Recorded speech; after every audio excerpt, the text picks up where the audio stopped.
이번 이제 9월 달부터 로마서 강해를 시작합니다.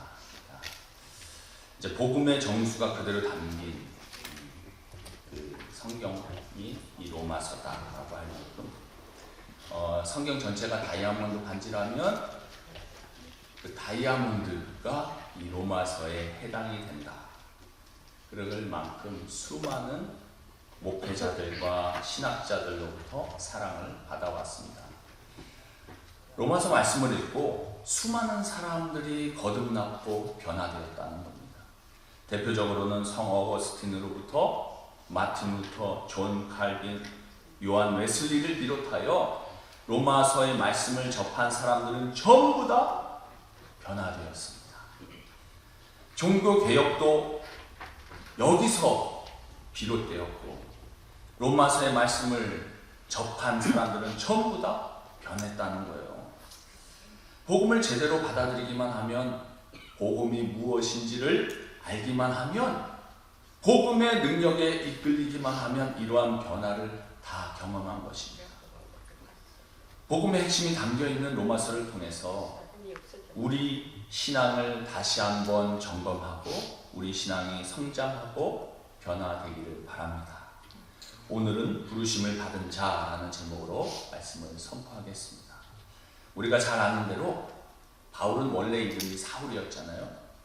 사울이 부활하신 주님을 만나게 된 이후로 그가 이름을 사울에서 바울로 바꾸고 이방인들에게 복음을 증거하는 삶을 살았습니다. 그조차도 변화가 일어났다는 거예요. 누구보다도 사울은 유대교에서 앞날이 보장되었던 엘리트 중에 엘리트 아닙니까? 사울은 랍비가 되기 위해서 가말리엘 수하에서 공부를 했던 사람입니다. 거기 들어가기가 얼마나 어려운지 전 이스라엘 가운데 수많은 지원자 중에서 1년에 2명에서 4명을 뽑는 거예요. 그것도 들어갈 수 있는 입학 자격이 있는데 조건이 13살 전. 13살 이후는 받지도 않아요. 13살 전에 토라를 글씨 한자도 안 틀리고 다 외워야 한다는 겁니다. 놀랍지 않습니까? 우리가 성경 구절 하나도 그렇게 외우기 힘든데, 그런데 토라 전체를 13살까지 다 한 절도 빠지지 않고 외워야만 들어가야 할 만큼 가말리엘 문화에서 공부를 했던 그런 이 사울이었다라는 것이죠. 또한 열심히 대단했던 사람입니다. 그랬던 그가 예수님을 만났습니다. 그냥 만났습니까? 예수 믿는 사람들을 감옥에 가두려고, 잡아들이려고 이 다메섹으로 가던 도중에 주님을 만난 겁니다. 부활하신 예수님입니다. 그는 예수님을 따랐던 제자가 아니었잖아요. 근데 큰 빛이 그에게 임하고 주님께서 그를 부르십니다. 사울아, 사울아, 왜 내가 나를 핍박하느냐? 이 한마디에 고꾸라지고 눈이 멀게 되고 눈의 비늘이 벗겨지는 것을 경험하게 되었습니다. 그는 눈의 비늘이 벗겨지는 이 상징적인 사건을 통해서 어쩌면 복음의 눈이 뜨여지게 된 것입니다. 메시아를 발견했습니다. 새로 하나님을 발견한 겁니다. 그가 하나님을 몰랐던 사람이 아니었잖아요. 누구보다도 열심히 했던 사람이었고 하나님을 믿는데 누구보다 열심히 했던 정말 유대교를 혼잡게 하는 예수님을 잡아들이려고 돌아다녔다는 것입니다. 왜냐하면 그는 예수야말로 하나님을 자칭하고 하나님을 가장 모독하는 자라고 굳게 믿었던 사람이었다는 거죠. 그러나 그가 예수님을 만남으로써 비로소 하나님에 대한 시각, 눈이 뜨이게 된 것입니다. 그래서 그는 이 로마서를 통해서 자기 자신이 누구인지, 그리고 그리스도 안에서 발견된 자기 자신이 누구인지를 본문에서 정확하게 선언하고 있습니다. 내가 누구인지를 안다는 것, 내가 누구인지를 하나님 안에서 새로 발견한다는 것, 그거보다 더 중요한 일이 없습니다. 우리가 그것을 몰라서 헤매고 있는 것 아닙니까? 이 사회 문제는 여기서부터 출발되는 거죠. 그걸 몰라서 각자 소견에 옳은 대로 행하고 살아가고 있다는 것입니다. 로마서 1장 1절은 사도 바울이 자기 자신을 소개하는 짧은 인사말이지만 그 인사말 가운데 자신이 누구인지를 소개하고 있습니다. 1절에 보면 예수 그리스도의 종 바울은 사도로 부르심을 받아 하나님의 복음을 위하여 택정함을 입었으니, 사울로서 이스라엘의 명망에 있는 유대교 지도자가 되는 것이 꿈이었던 그가 부활하신 그리스도 안에서 발견된 자기 자신을 먼저 뭐라고 말합니까? 예수 그리스도의 종 바울은 이렇게 소개하고 있습니다. 오늘날에는 이 종이라는 단어가 크게 와닿지 않잖아요. 특히 기독교 안에서 하나님의 종이라는 말 참 많이 듣잖아요. 네, 하나님의 종. 듣기에는 또 좋게 보이거든요. 그럴싸해 보이고. 근데 사실은 종이라는 말은 다른 말로 하면 노예예요. 지금은 노예가 없으니까 노예가 얼마나 천한 신분인지를 잘 모릅니다. 간접적으로 드라마나 이런 사극들을 보면 나오기는 하지만 잘 모르죠. 그 당시만 해도 로마 인구의 약 절반이라고 하는 6천만 이상이 노예들이었던 것으로 추산이 되고 있습니다. 그들은 오늘날 공장의 기계나 똑같이 취급을 당했다는 것입니다. 사람이 아니라 그냥 하나의 부속품이었다는 거예요. 생산 수단이었다는 거죠. 그래서 노예하고 당나귀하고는 똑같은 처지인데, 단지 노예는 말을 할 줄 안다는 것이 당나귀하고 다른 것입니다. 자기의 어떤 의지나 자기의 꿈이나 계획이라는 것은 상상조차 할 수 없는 것이죠. 그저 말할 줄 아는 짐승. 그저 주인을 위해서, 귀족을 위해서 농사를 짓고 심부름이나 하는 도구에 지나지 않았습니다. 이것이 바로 노예의 삶이잖아요. 이것을 아는 당시 사람이라면 노예로 살아가는 삶의 비참함을 알기 때문에 자기 자신을 노예라고 말하고 싶은 사람은 아무도 없을 것입니다. 좋은 수치스러운 신분이기 때문에 자기를 소개할 때 노예다, 종이다 소개하는 사람은 없겠죠. 그런데 당대 석학이라고 할 수 있는 이 바울이, 그리고 당당하게 로마 시민권을 가지고 있던 이 바울이 예수 그리스도의 종이라고 자신을 소개하고 있습니다. 또한 바울은 자신이 사도로 부르심을 받았다 말하고 있어요. 더 이상 자기 마음대로 살아가는 자가 아니라 부활하신 주님이 자신을 사도로 불러주셨다라는 거예요. 사도란 무슨 뜻입니까? 보내심을 받은 자라는 뜻이에요. 즉 주님으로부터 이방인의 사도로 부르심을 받았다는 겁니다. 그는 이방인의 구원을 위해 복음을 전하는 사도로서 주님께서 보내셔서 간다고 하는 분명한 믿음을 가졌다는 거죠. 조심스러운 말이지만 자신이 가고 싶어서 가는 것이 아니라 주님이 보내셔서 간다는 겁니다. 이는 마치 종은 자유가 없는 것과 똑같은 거예요. 종은 주님의 명령에 따라 순종하지 않습니까? 그는 주님께서 왜 사울아 사울아 불렀는지를 분명히 깨달았던 사람입니다. 그래서 그는 사도로 부름을 받았다고 당당히 선언하고 있습니다. 이처럼 사도 바울은 로마에 있는 교회를 향해서 편지를 쓰기 시작하면서 나는 주님의 종이고 나는 주님이 보내신 자라고 말하는 겁니다. 그리고 그는 마지막으로 나는 복음을 위하여 택정함을 입었다 라고 말하고 있죠. 여러분, 이것은 로마서 전체를 관통하는 주제입니다. 로마서를 관통하는 주제는 예수 그리스도의 복음의 은혜로 말미암아 택정함을 입었다라는 것을 말씀하고 있습니다. 내가 믿고 싶어서 믿은 것이 아니라 하나님의 전적인 은혜라는 거예요. 더 이상 율법에 묶여있는 유대인이 구원받는 것이 아니라 복음으로 인해 택정함을 입은 자다.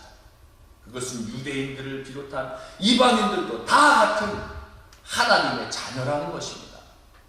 복음이란 무엇입니까? 여기에 대해서 사도 바울은 2절에서 4절에 말씀하고 있습니다. 2절에 보면 이 복음은 하나님이 선지자들을 통하여 그의 아들에 관하여 성경에 미리 약속하신 것이라. 사도 바울은 예수님을 모르고 구약에 정통했던 자였습니다. 그러나 사울이 다메섹 도상에서 부활의 주님을 만난 뒤로 회심하게 되고 그는 아라비아 사막으로 가서 3년 동안 하나님의 말씀을 연구하고 공부했습니다. 하나님의 말씀을 통해서 자신이 만난 부활하신 예수님이 구약의 선지자들을 통해서 약속하신 참 메시아임을 발견했다는 겁니다. 이사야 11장 1절에 이새 줄기에서 싹이 난다고 했는데 이 싹이 바로 다윗의 혈통을 이어받아 태어나신 하나님의 아들 예수 그리스도라는 것을 발견했습니다. 이사야 7장 14절에 처녀가 아들을 낳는 사건이 나오는데 이 징조의 주인공이 누구냐? 예수 그리스도가 바로 그분인 것을 그는 알게 되었습니다. 이사야 61장 1절에 성령의 기름 부음 받아서 가난한 자에게 복음을 전하기 위하여 파송한 종이 나오는데 그 종이 자신이 만난 예수 그리스도라는 것을 그는 알게 되었습니다. 이사야 5장 6절에 우리의 죄악을 담당하고 십자가에서 죽는 어린 양으로 등장하는데 그분이 바로 하나님의 아들 예수 그리스도라는 것을 그는 알았습니다. 시편 16장 10절에 썩음을 당치 않고 부활하실 분이 나오는데 바로 그분이 예수 그리스도라는 것을 알았습니다. 이사야 49장 6절에 땅끝까지 구원을 베푸시는 이방인의 빛이 등장하는데 그 빛이 예수 그리스도라는 것을 그는 알았습니다.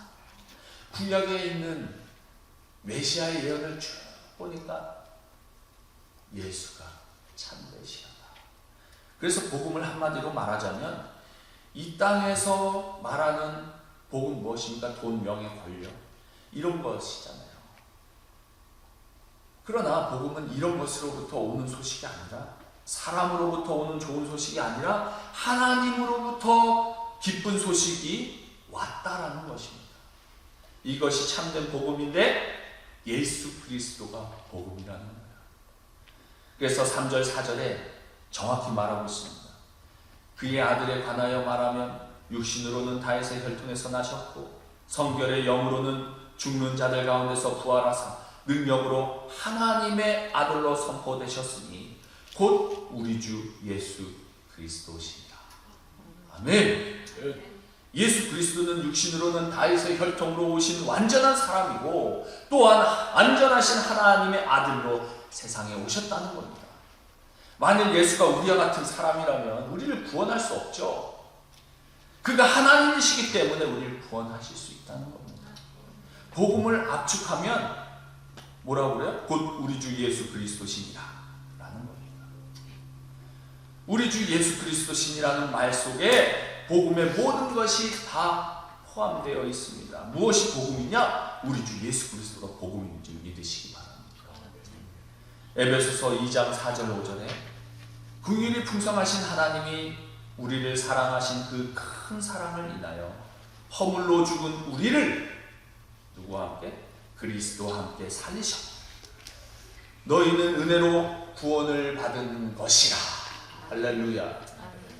인류가 죄로 말미암아 허물로 인해서 죽어야만 했는데 그 인류의 모든 죄를 대신하기 위해서 하나님이 자기 아들을 세상에 보내셔서 십자가에 못 박혀 죽으시고 부활하심으로 우리를 구원하신 이 기쁜 소식이 복음이라는 겁니다. 여러분, 육신의 몸을 입고 오신 예수 그리스도를 믿어야 합니다. 예수님은 완전한 사람이자 동시에 그는 하나님의 아들, 인류의 구원자 메시아 그리스도라는 겁니다. 예수는 그리스도시요 살아계신 하나님의 아들이시다라는 것이 베드로의 신앙 고백이고 우리의 신앙 고백이 되어야 합니다. 이것이 복음입니다. 사도들이 전한 복음은 예수가 하나님이 보내신 그리스도심을 선포한 겁니다. 메시아임을 선포한 겁니다. 이처럼 복음은 예수 그리스도가 완전한 인간임을 믿는 것이고 복음은 예수 그리스도가 하나님인 것을 믿는 것입니다. 복음은 그리스도가 나를 위하여 십자가에서 피 흘려 돌아가신 나의 주님이심을 믿는 겁니다. 이렇게 바울이 이 주님을 만났을 때 그에게 놀라운 배심의 변화가 그에게 일어나기 시작한 겁니다. 그리스도를 만난 후에 사울이 바울이 되었잖아요. 사울이라는 이름의 뜻이 무엇이에요? 큰 자다. 큰 자. 바울이라는 이름의 뜻은 무엇입니까? 작은 자. 작은 자라는 뜻입니다. 어쩌면 바울은 가장 높은 곳, 가장 높은 자리로 올라가고 싶었던 자였습니다. 그런데 작은 자라는 뜻이 바울이 되었다는 거예요. 그리스도의 종이 되었다는 거예요. 5절에 보면 그로 말미암아 우리가 은혜와 사도의 직분을 받아 그의 이름을 위하여 모든 이방인 중에서 믿어 순종하게 하나니. 바울은 부활하신 예수님을 만나 이방인의 사도로 부름을 받았다는 거예요. 그는 부활의 주님을 믿고 그리스도의 종이 되어 하나님의 말씀에 순종하게 되었다 말하고 있는 겁니다. 부활의 주님을 만나 바울의 가슴 속에 일어났던 그 감격과 함께 그에게 엄청난 변화가 있었던 거죠. 이처럼 우리에게도 이러한 변화가 있어야만 합니다. 다시 말하면 우리는 바울도 아니고 사도도 아니지만 한 가지 분명한 것은 우리도 예수 그리스도의 종이라는 사실입니다. 그것이 6절에 나오는데요. 너희도 그들 중에서 예수 그리스도의 것으로 부르심을 받은 자니라. 여기서 너희는 누구입니까? 너희는 그들 중에서 할 때 너희는 편지를 받는 수신인 로마 교회 성도들, 교인들 아닙니까? 그러니까 오늘날로 말하면 평신도들입니다. 로마에 있는 예수 믿는 성도들도 바울과 마찬가지로 그리스도의 무엇으로 부름받았습니까? 예수 그리스도의 것으로 부름받은 자들, 부르심을 입은 자들이다. 이렇게 말씀하고 있습니다. 이 말을 의역하자면 로마에 있는 성도 여러분들도 나와 똑같이 예수 그리스도의 것으로 부르심을 입은 자들입니다. 이 뜻입니다. 이 말은 우리 스스로 자원해서 구원받는 것이 아니라 하나님의 은혜로 예수 그리스도를 믿고 부르심을 받은 자들이라는 거예요. 하나님의 은혜가 먼저입니다. 사도 바울도 마찬가지죠. 사울이 큰 자가 되기 위해서 예수 믿는 자들을 붙잡아서 핍박하였고, 그래서 유대교에서 엄청난 정말 리더십을 갖고 높이 올라가려고 했는데 부활의 주님이 그에게 나타나신 겁니다. 그를 불러주신 겁니다. 우리도 죄 많은 이 세상에서 높아지기 위해서, 큰 자가 되기 위해서 얼마나 발버둥치며 살아갔습니까? 발버둥치며 살아가다가 죄의 종노릇하며 살아가는 것이죠. 그러나 하나님의 은혜로 하나님의 자녀로 불러주신 줄 믿습니다. 또한 예수 그리스도의 것이라는 것은 예수님의 소유가 되었다는 뜻이죠. 예수님의 소유가 되었다는 말을 다른 말로 하면 뭐예요? 예수님의 종이 되었다는 겁니다. 오늘날 우리들도 마찬가지입니다. 우리들도 예수 그리스도를 믿고 변화된 자들은 예수님의 종이 된 줄 믿으시기 바랍니다. 이 가운데 예수 그리스도의 것, 종으로 부름받은 것에 대해서 이렇게 거부감을 일으키는 분들 분명히 있으실 거예요. 오해하는 분들, 착각하는 분들이 계실 겁니다.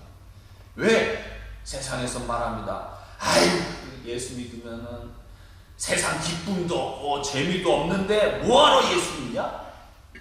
말하는 거예요. 왜 예수님이 종이 되려고 그래? 자신들은 마음대로 자신들의 욕망을 쫓아, 쾌락을 쫓아, 죄짓고 쫓아가고 마음대로 살아가니까 자신들 딴에는 나는 이렇게 자유롭게 산다 말합니다. 그러나 이걸 아셔야 돼요. 우리는 죄의 종노릇하며 본질상 진노의 자녀였다고 성경은 말씀하고 있습니다. 에베소서 2장 3절에 전에는 우리도 다 그 가운데서 우리 육체의 욕심을 따라 지내며 육체와 마음에 원하는 것을 하여 다른 이들과 같이 본질상 진노의 자녀이었던, 본질상 진노의 자녀, 멸망받아 마땅한 죄의 종노릇하며 살아갔던 자들이다. 우리가 예수 믿기 전에는 다 육체의 욕심을 따라 육체와 마음에 원하는 것을 하며 살아가는 본질상 진노의 자녀들로 살아가는 자들이었다는 겁니다. 예수 믿기 전. 또한 로마서 6장 17절 18절에 보면 하나님께 감사리로다 너희가 본래 죄의 종이더니 너희에게 전하여 준 바 교훈의 본을 마음으로 순종하여 죄로부터 해방되어 의에게 종이 되었느니라.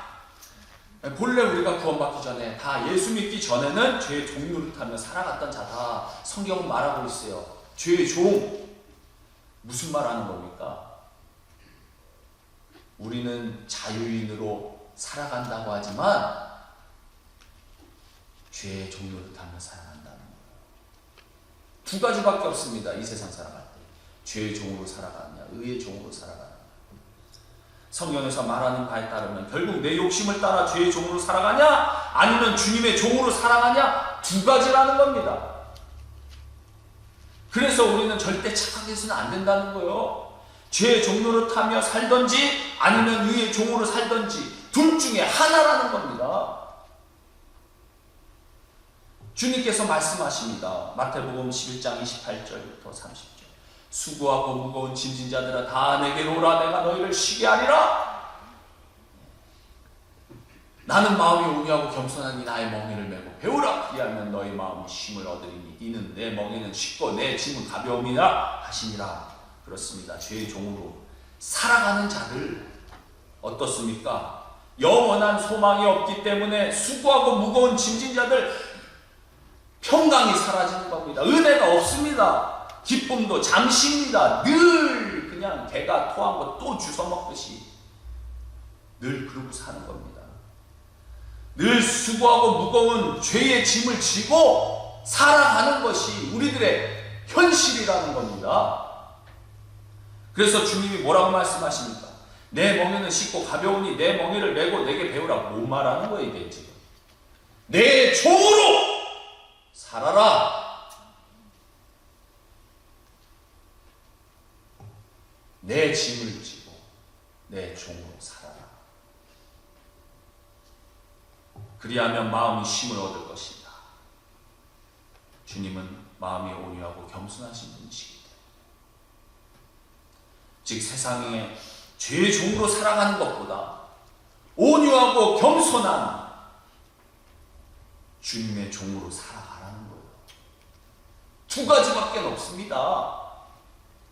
우리의 인생은 착각하면 안 되는 거예요. 따라서 주님의 종, 의의 종으로 살아가면 어떤 특권이 주어집니까?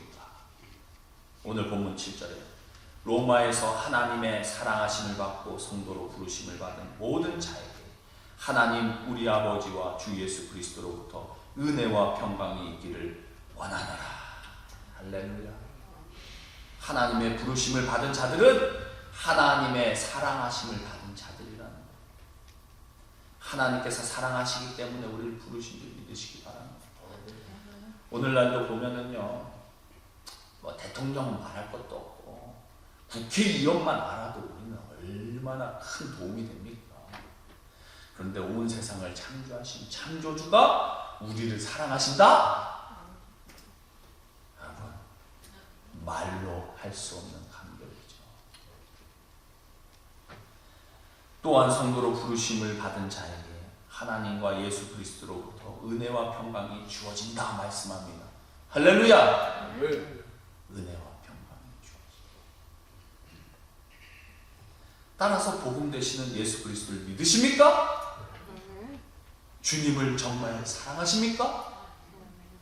우리는 주 안에서 목사와 평신도로 구분되는 사람들이 아니라는 겁니다. 우리 모두 다 하나님께 부르심을 입은 자들이고 하나님의 사랑하심을 받은 자들이고 은혜와 평강이 주어진 줄 믿습니다. 하나님의 부르심을 받아 복음 되시는 예수 그리스도, 우리 모두 하나님의 자녀가 되었고 그리스도의 종이 되었습니다. 유대인들도 이방인들도 복음 안에서 하나가 되었습니다. 이러한 복음을 우리 주변에 자랑하실 수 있는 저와 여러분들 다 되시기 주님의 이름으로 축원드립니다. 기도하겠습니다.